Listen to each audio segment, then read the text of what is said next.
Bien, donc l'exercice numéro 8.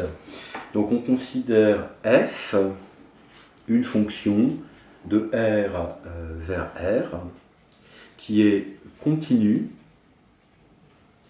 elle est continue, et elle satisfait également que quel que soit x appartenant à R, f de 2x est égal à f de x. Bon, et il faut montrer que cette fonction est constante. Donc, pour avoir une intuition de ce qui se passe, d'accord? Bien.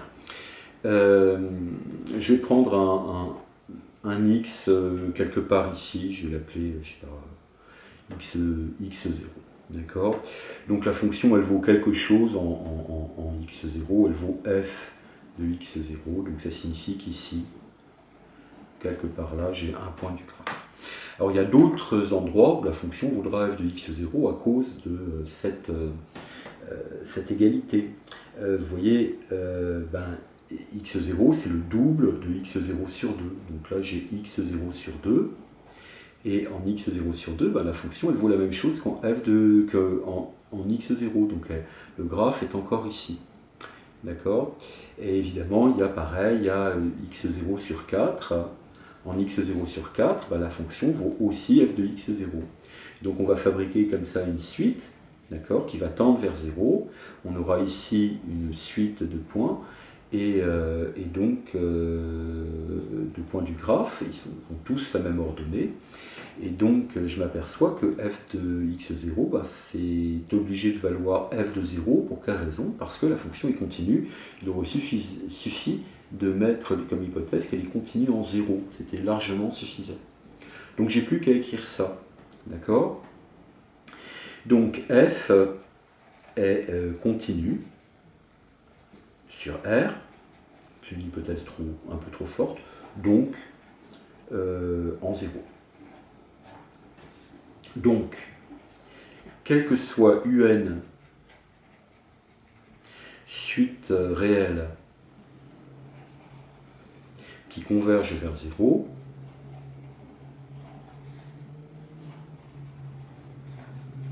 eh bien,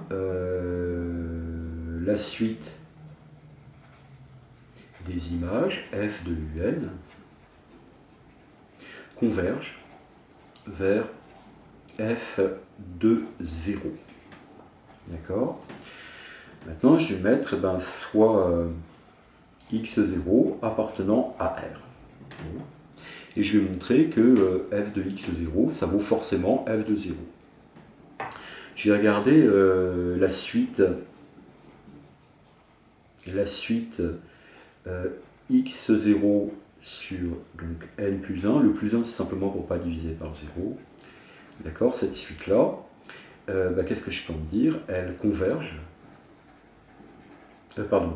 sur 2 puissance n. Sur 2 puissance n, ça suffit. Excusez-moi. La suite un définie par quel que soit n appartenant à n, un est égal à x0 sur 2 puissance n, d'accord, converge vers 0. Donc, f de un, ça tend vers f de 0 quand n tend vers plus l'infini. Mais j'ai cette hypothèse, mais je sais que quel que soit x appartenant à R, f de 2x est égal à f de x. Donc, eh bien, ce que je sais, c'est que f de un est égal à f de x0, quel que soit n appartenant à n. Donc, je vais le montrer. C'est une récurrence à peu près immédiate. Vous aviez un qui vaut donc x0 sur 2 puissance n. Donc je vais prendre Pn, la propriété x0, f de x0 sur 2 puissance n est égal à f de x0. Évidemment, pour n égale 0, x0 sur 2 puissance n est égal à x0, donc f de x0 sur 2 puissance 0 est égal à f de x0, donc P0 est vrai. Ensuite, on va supposer que Pn est vrai pour un n donné, soit n appartenant à n fixé. Supposons que Pn soit vrai. Alors, je vais regarder x0 sur 2 puissance n plus 1. x0 sur 2 puissance n plus 1, si je le multiplie par 2, ça donne x0 sur 2 puissance n. Donc, à cause de l'hypothèse que f de 2x est égal à f de x, comme quel que soit x appartenant à R, f de 2x est égal à f de x, on a f de 2x, donc f de x0 sur 2 puissance n, qui est égal à f de x, c'est-à-dire f de x0 sur 2 puissance n plus 1. Mais comme j'ai supposé que Pn était vrai, comme Pn vrai, on a f de x0 sur 2 puissance n qui est égal à f de x0. Donc, f de x0 sur 2 puissance n plus 1 est égal à f de x0. Donc, Pn plus 1 est vrai.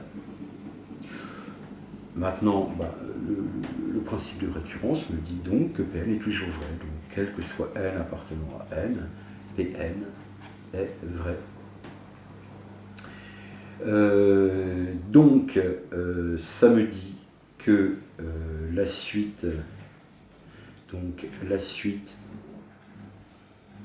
f de un, quand n parcourt n, donc, est constante